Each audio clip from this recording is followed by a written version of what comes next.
they're not obliged to sell their oil at such big discounts. Let's stick with energy. In fact, we have an energy-focused show today. We'll start off with refining. Shares in Phillips 66 sliding today after the company posted a higher than expected loss in its core refining segment, even as overall Q3 earnings beat estimates. Our guest said the company, in fact, had a solid quarter and has a buy on the stock. We're joined by Matthew Blair, head of refiners equity research at TPH&Co. Thanks very much indeed for joining us. Put it in perspective here. Phillips 66, is it one of the biggest U.S. refiners? Yes, Andrew, it is one of the largest U.S. refiners, along with Marathon Petroleum and Valero. Those are the three large cap names in the group. And so what happened in the latest quarter? They actually lost money in their core refining business? No, the core refining business was still profitable. Oh. They did take a charge for a legal settlement, but adding that back, the core refining business was still profitable. Margins have certainly come down over the past couple of quarters, mostly due to weaker gasoline and diesel cracks. And right, you know, the Q3 results we thought overall were quite strong, really indicative of Phillips' diversified portfolio. Areas like chemicals and marketing that not every refiner has were actually quite strong for Phillips. But I think as investors look ahead to the fourth quarter, numbers are coming down, revisions are negative. Some of these non-refining businesses will be a little bit softer in the fourth quarter. And so I think that helps explain some of the performance today. The CEO of BP, you may have seen this, says that global margins in refining are dismal, partly because of weak oil demand growth. Does that apply in the USA as well? Well, welcome to refining. It seems like things are either getting better in a hurry in refining or worse in a hurry.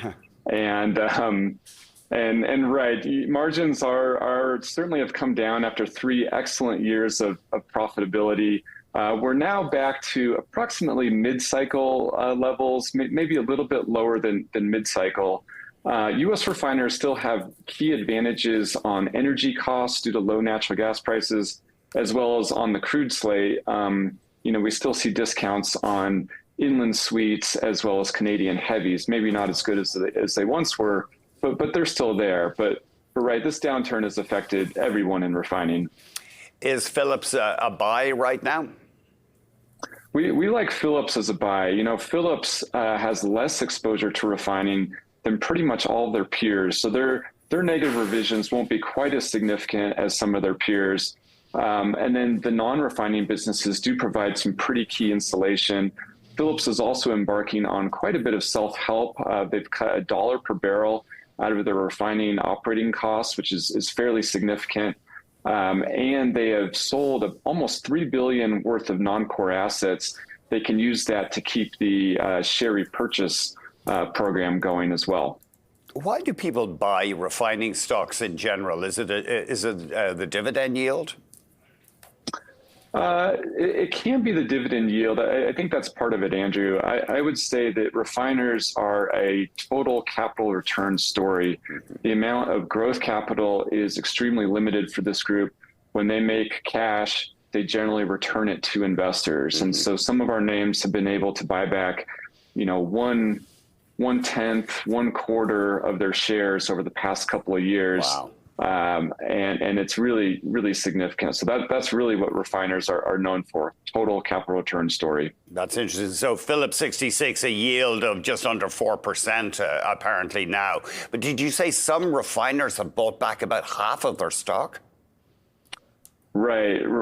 Well, not quite that much. Okay, sorry. But the leader in that group would really be Marathon Petroleum, MPC. They sold their Speedway retail business a few years ago and have been using the proceeds to repurchase shares. You know, Phillips could be in a similar boat coming up here. They have sold non-core retail and midstream assets. I mentioned that was about $3 billion. We think there's easily another $3 billion of asset sales that they could execute in the next 12 months. And then in the coming years, we don't think that the chemicals portfolio is a long-term part of the Phillips plan. And if they sold that, I mean, that could be 15 to 20 billion of proceeds. You mentioned the 4% dividend yield for Phillips. I just want to point out that in the quarter, even though buybacks have slowed for the whole group, Phillips still repurchased about 800 million of shares, and that was worth a 5% share buyback yield. So Phillips' total capital return yield in the quarter was 9%. Always great to hear from you, Matthew. Thank you very much. Thanks, Andrew. Matthew Blair, head of Refiners Equity.